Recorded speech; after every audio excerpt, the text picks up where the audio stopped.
स्वामी कृपा ज्योतिषमध्ये मी भास्कराचार्य मंजुषा जोशी आपलं हार्दिक स्वागत करते। आज आपण सिंह राशीच्या जातकांना संपूर्ण डिसेंबर महिना कसा राहणार आहे याबाबत माहिती घेत आहोत।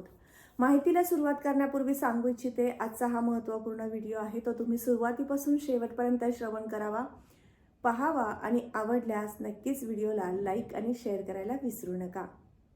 सर्वप्रथम आपणा सर्वांना स्वामी भक्तांना या महिन्यात 26 तारखेला येणाऱ्या दत्त जयंती उत्सवाच्या मनपूर्वक हार्दिक शुभेच्छा देऊन माहितीला सुरुवात करते। गोचर ग्रहांच्या स्थितीप्रमाणे राशी पत्रिकेप्रमाणे आपण आज माहिती घेत आहोत, त्यामुळे राशी कुंडलीतील गोचर स्थिती कशी आहे ही समजून घेऊयात।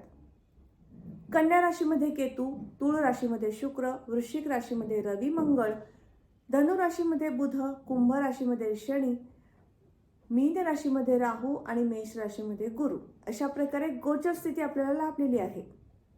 यामुळे सर्वात प्रथम आपण पाहणार आहोत व्यक्तिगत जीवन तुम्ही कसं व्यतीत करणार आहात आणि याचबरोबर तुम्हाला आरोग्याच्या तक्रारी आहेत का। प्रथम स्थानाचे अधिपती रवी महाराज हे वृश्चिक राशीमधनं केंद्रामधनं गोचर करत आहेत। नक्कीच तुम्हाला या महिन्यामध्ये उच्च रक्तदाबाचा त्रास असेल किंवा बीपी, शुगर किंवा हार्ट संदर्भातील कुठल्याही तक्रारी असतील तर तुम्ही काळजी घ्या। मेडिसिन घेणं किंवा योग्य आहार, व्यायाम करणं या गोष्टी सातत्य ठेवा, म्हणजे नक्कीच तुम्हाला तब्येतीच्या तक्रारी कमी प्रमाणात होतील, मोठ्या स्वरूपातील आजार पण येणार नाही। याचबरोबर ज्यांना पाठीच्या कण्याचे विकार आहेत, गुडघेदुखी, सांधेदुखीचे विकार आहेत, अशा व्यक्तींनी सुद्धा स्त्री पुरुष वर्गाने नक्कीच तब्येतीची काळजी घ्यायची आहे, कारण या महिन्यामध्ये थोड्याफार प्रमाणात या तब्येतीच्या तक्रारी वाढण्याची शक्यता आहे दुसऱ्या पंधरवड्यामध्ये, त्यामुळे नक्कीच काळजी घ्या। याबरोबरच तुमच्या व्यक्तिगत जीवनाविषयी विचार केला असता तुम्हाला हा महिना आनंदाचा, परंतु दुसरा पंधरवडा थोडासा ताणतणाव निर्माण करून देणारा राहणार आहे। पहिल्या पंधरवड्यामध्ये तुमच्या मनोइच्छित कार्य संपन्न होणार आहेत, अतिशय उत्तम प्रकारचा शुभ परिणाम करून देणारा शुभ योग हाच महिना डिसेंबर महिना म्हणता येईल, परंतु पहिले 15 दिवस अतिशय शुभ आहेत। तुमची महत्त्वपूर्ण कार्य, कोर्टासंदर्भातील सरकारी कुठलेही कागदपत्रासंदर्भातील कामे असतील, लीगल डॉक्युमेंट संदर्भातली कामे असतील तर ती नक्कीच पूर्ण होतील पहिल्या पंधरवड्यामध्ये। याबरोबरच तुमची धनस्थिती कशी राहणार आहे याबद्दल विचार करूयात। धनस्थानाचे अधिपती बुध महाराज हे गुरुच्या राशीत गेलेले आहेत। थोड्याशा अडचणीने संचय होईल किंवा इन्व्हेस्टमेंट करणार आहात तर द्विधा मनस्थिती निर्माण होईल, करू की नको या विचाराखाली तुम्ही राहणार आहात। याबरोबरच वाणीवरती नियंत्रण ठेवा, कारण याच दरम्यान थोडासा तुमचा तोल जाऊ शकतो, एखाद्याला शाब्दिक दुखापत तुमच्याकडनं होऊ शकते, तर नक्कीच काळजी घ्या। याबरोबरच तृतीय स्थानाकडे वळूयात। या स्थानाचे अधिपती शुक्र महाराज हे तृतीय स्थानातच विराजमान आहेत। अतिशय शुभ योग म्हणता येईल, कारण तुम्ही जे काम करता आहात ते कलाकुसरीने, प्रेमाने किंवा एखाद्या विषयासोबत तुम्ही संभाषण करत आहात, या क्षेत्रामध्ये तुम्ही कार्य करत आहात तर कम्युनिकेशनच्या कामामध्ये सुद्धा तुम्हाला अतिशय शुभ परिणाम करून देणारं शुक्र महाराजांचं कृपादृष्टीचं फळ तुम्हाला प्राप्त होणार आहे। याबरोबरच आर्किटेक्ट संदर्भात तुमचं काम असेल तर ते अतिशय उत्तम राहील। इंटेरियर डिझायनर म्हणून तुम्ही काम करत असाल तर तुम्हाला अतिशय शुभ ग्रहमान आहे, हाच महिना आहे तो, त्या संधीचा लाभ घ्या असे मी या माध्यमातून सांगू इच्छिते। याबरोबरच तुम्हाला कीर्ती प्रसिद्धी प्राप्त करून देणारं ग्रहमान या महिन्याच्या उत्तरार्धात अर्थात शेवटच्या आठवड्यामध्ये होणार आहे, त्यामुळे नक्कीच तुम्ही या महिन्यात जास्तीत जास्त कामाकडे लक्ष द्या। परिश्रम मोठ्या प्रमाणात होणार आहेत, घडून येणार आहेत, पण त्यातनं आनंद सुद्धा प्राप्त होणार आहे। कामाचा ताण आलेला आहे किंवा कामाचं दडपण आलेलं आहे, अशा काही गोष्टींना तुम्हाला सामोरं जावं लागणार नाही, अतिशय सहजपणे तुमच्याकडनं कामं होणार आहेत। याबरोबर चतुर्थ स्थानाकडे वळूयात। राशीपत्रिकेतील चौथं घर म्हणजेच केंद्रस्थान सुखस्थान मानलं जातं। यावरून आपण सगळ्या प्रकारचे सुख उपभोगायला मिळणार आहेत का, वाहन वास्तूचं सौख्य मिळणार आहे का हे पाहत असतो, आणि तेच सौख्य तुम्हाला आता प्राप्त होणार आहे। मंगळ देवांच्या कृपेने तुम्हाला हे सुख प्राप्त होणार आहे, कारण मंगळ देव चतुर्थ स्थानात विराजमान आहेत।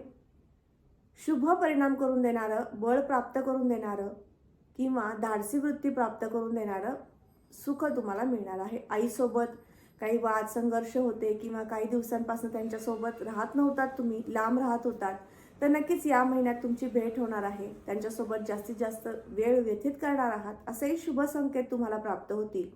पंचम स्थानाकडे वळूयात. पत्रिकेतील 5वं घर अतिशय शुभ म्हणता येतं, कारण या स्थानाला त्रिकोण स्थान म्हणतात. यावरून आपण शिक्षण, विद्यार्जन कसं होणार आहे याचा विचार करतो.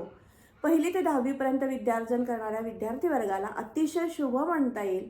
उच्च शिक्षण घेणाऱ्या वर्गाला मात्र हा महिना पहिले 15 दिवस अतिशय शुभ, परंतु तेथून पुढचे 15 दिवस थोडेसे जास्त परिश्रम करून देणारे, जास्त अभ्यास करावा लागणारा असा ठरणार आहे. पहिल्या पंधरवड्यामध्ये तुम्हाला अतिशय शुभ ग्रहमान आहे. अभ्यासाची आवड निर्माण होणं, विद्यार्जन करताना कुठल्याही प्रकारचे संकट न येणं, कारण तुमच्या जीवनामध्ये बऱ्याचशा प्रमाणात अभ्यासू वृत्ती असते, परंतु शिक्षण अर्जन करताना बऱ्याचशा संकटांना किंवा प्रश्नांना सामोरे जावं लागतं. असे अशुभ ग्रहमान प्राप्त होतात, परंतु या महिन्यात ती स्थिती राहणार नाही, मध्यम स्थिती राहील. त्यामुळे नक्कीच शुभयोग म्हणता येईल. याबरोबरच प्रेम प्रणय या संदर्भात विचार केला असता प्रियकर किंवा प्रेयसी सोबत तुम्ही जास्त वेळ व्यतीत करू शकाल. तुमची सुखदुःखे एकमेकांना जाणून घेणं, समजून घेणं, एकमेकाच्या कुटुंबाविषयी जास्तीत जास्त विचारणा होणं किंवा त्याविषयी चर्चा होणं असे शुभयोग आहेत. याबरोबरच संतती सौख्य प्राप्त करून घेणाऱ्या स्त्री पुरुष वर्गाला हा महिना अतिशय उत्तम म्हणता येईल. तुमच्या स्त्री संतती संदर्भात किंवा पुरुष संतती संदर्भात तुम्हाला काळजी होती. त्यांच्या विवाहासाठी किंवा त्यांच्या करिअरच्या दृष्टीने खूप मोठ्या प्रमाणात तुम्हाला दडपण होतं की त्यांचं कसं होईल किंवा त्यांचं शिक्षण कसं राहील किंवा इतर काही गोष्टींमुळे तुम्ही टेन्शन खाली होता. तर नक्कीच काळजी करू नका. गुरु महाराजांची कृपा होणार आहे. तुम्हाला त्यांचं शिक्षण अतिशय उत्तम प्रकारचं सुरू आहे किंवा संतती संदर्भात किंवा विवाह संदर्भातली जी काळजी होती ती काळजी आता कमी होण्याचे योग दर्शवत आहेत. अधिपती शनी महाराज हे सप्तम स्थानात विराजमान आहेत. सप्तम स्थान हे अतिशय शुभ मानलं जातं, कारण या स्थानावरनं आपण सगळ्यात जीवनामध्ये महत्त्वपूर्ण गोष्ट म्हणजे आपलं विवाह कार्य, वैवाहिक सौख्य पाहत असतो. आपल्या जीवनामध्ये एखादा व्यक्ती येऊन आपल्या जीवनाला नवीन कलाटणी प्राप्त करून देणारं सुखसुद्धा याच स्थानावरनं आपण जाणून घेत असतो. असं महत्त्वपूर्ण स्थान आणि या स्थानामध्ये शनी महाराजांचं आगमन नक्कीच तुमच्या जीवनामध्ये, दाम्पत्य जीवनामध्ये अतिशय शुभयोग म्हणता येतील. तुम्ही एकमेकांना समजून घेणार आहात. एखादी चांगली वस्तू खरेदी करण्याचे योग येणार आहेत. बाहेर फिराव्यास जाण्याचे योग येणार आहेत. अतिशय शुभ ग्रहमान तुम्हाला लाभत आहे. भागीदारीच्या व्यापारामध्ये कन्स्ट्रक्शन संदर्भातील भागीदारीचा व्यापार असेल, खरेदी विक्री संदर्भातला किंवा लोखंडा संदर्भातील कुठलेही व्यापार असतील जे तुम्ही भागीदारीमध्ये करत आहात, तर नक्कीच ते व्यापार अतिशय शुभ आणि उत्तम रीतीने सुरू होतील किंवा असतील तर ते उच्च लेवलला जाण्याचे शुभ योग याच महिन्यात प्राप्त होत आहेत. अष्टम स्थानाकडे वळूयात. अष्टम स्थानामध्ये राहू महाराज आहेत. संशोधक वृत्ती, चिकित्सक वृत्ती वाढवून देतील. एखादं महत्त्वपूर्ण कार्य खूप दिवसापासून थांबून राहिलं होतं, पूर्ण होत नव्हतं, ते जिद्दीने पूर्ण करण्यासाठी चिकाटी निर्माण करून देतील. म्हणजे शुभ परिणाम करून देणारं राहू महाराजांचं गोचर. याबरोबरच राहू महाराजांचं अजून एक शुभ परिणाम करून देणारं फळ प्राप्त होणार आहे. ते म्हणजे तुम्ही मीडिया क्षेत्रामध्ये कार्यरत असाल तर नक्कीच तुमच्या कार्याची कीर्ती प्रसिद्धी होणार आहे. तुम्हाला व्यक्तिगत जीवनामध्ये स्वतःला एक आनंद प्राप्त करून देणारं ग्रहमान याच डिसेंबर महिन्यामध्ये जाणवत आहे. याबरोबरच भाग्यस्थानाकडे वळूयात. भाग्योदय होण्याचे योग आहेत का? भाग्यस्थानामध्ये गुरु महाराज मेष राशीतले, मंगळ महाराज चतुर्थ स्थानात, केंद्रस्थानात अतिशय शुभयोग म्हणता येईल. तुम्हाला काम करायचं आहे, खूप सातत्याने त्या गोष्टीकडे तुम्ही लक्ष द्या. या महिन्यामध्ये तुमच्याकडनं शुभ कार्य, शुभ घटना घडून आणण्याचे योग आहेत. परंतु दुसऱ्या पंधरवड्यामध्ये या कार्याला गती प्राप्त होईल. पंधरवड्यामध्ये तुम्हाला या कार्यासाठी खूप परिश्रम घ्यावे लागतील. याबरोबरच नवीन नोकरीच्या शोधात असाल तर नोकरी प्राप्त करून घेणारं ग्रहमान सुद्धा तुम्हाला या महिन्यात लाभत आहे. हा संपूर्ण महिना तुम्ही नोकरी संदर्भात अतिशय उत्तम प्रकारचं ग्रहमान दर्शवत आहे. व्यापारी वर्गाला मात्र हा महिना थोडासा मध्यम स्थिती किंवा अल्पस्थिती दर्शवतो. व्यापारामध्ये मध्यम स्थितीमध्ये पैसा प्राप्त होण्याचे योग आहेत. दुसऱ्या पंधरवड्यामध्ये मात्र तुमच्याकडनं अतिशय शुभ काम घडून येणार आहे. हे काम तुमचं आध्यात्मिक असेल, धार्मिक असेल. दुसऱ्या पंधरवड्यामध्ये या कार्यासाठी हजेरी तुमची लागणार आहे. हेही महत्त्वपूर्ण शुभ संकेत तुम्हाला भाग्यस्थानावरून दर्शवत आहे. नोकरीनिमित्त किंवा व्यापारानिमित्त प्रवासातनं शुभ अर्थार्जन प्राप्त होणार आहे. हेही शुभ ग्रहमान तुम्हाला आहेत. लाभस्थानाची स्थिती पाहिली असता लाभस्थानाचे अधिपती शुक्र महाराज हे पराक्रम स्थानात आहेत, तृतीय स्थानात आहेत. तुम्हाला कष्टातनं अतिशय शुभ प्रमाणात अर्थार्जन प्राप्त होणार आहे. नोकरीतनं सुद्धा अतिशय उत्तम ग्रहमान आहे, त्यामुळे पैसे तुमचे स्थिर होण्यास सुरुवात होईल, संचय होण्यास सुरुवात होईल. हेही ग्रहमान तुम्हाला याच डिसेंबरमध्ये आहे. गुंतवणूक करायची असेल शेअर मार्केटमध्ये तर नक्की करा, लाभ प्राप्त होऊ शकेल.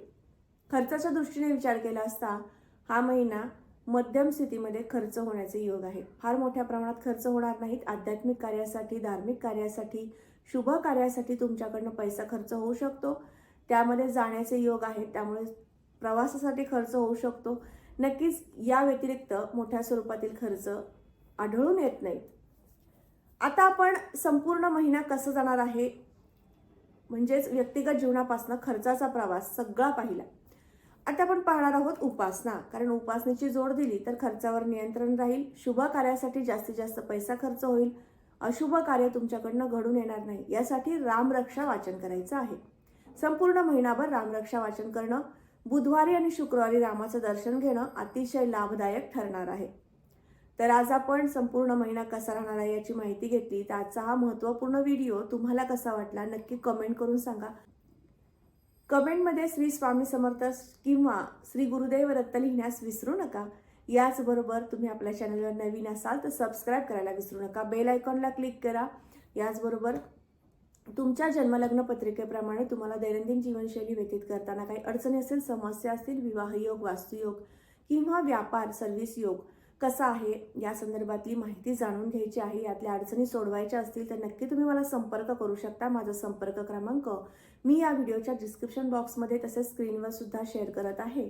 आणि याचबरोबर तुम्हाला 2024 हे संपूर्ण वर्ष कसं जाणार आहे, जानेवारी ते डिसेंबरपर्यंत तुमच्या जन्मलग्न पत्रिकेप्रमाणे तुम्हाला महिने कसे राहणार आहेत, प्रत्येक महिन्यामध्ये कसं शुभाशुभ परिणाम करून देणारं फळ प्राप्त होणार आहे, याची उत्सुकता असेल, जाणून घ्यायचं असेल तरीही तुम्ही मला संपर्क करू शकता. पुन्हा भेटणारच आहोत अशाच महत्त्वपूर्ण माहितीसोबत. तोपर्यंत आपणा सर्वांना स्वामीमय दत्त जयंतीच्या शुभेच्छा देते आणि श्री स्वामी समर्थ. जय जय स्वामी समर्थ. रामकृष्ण हरी.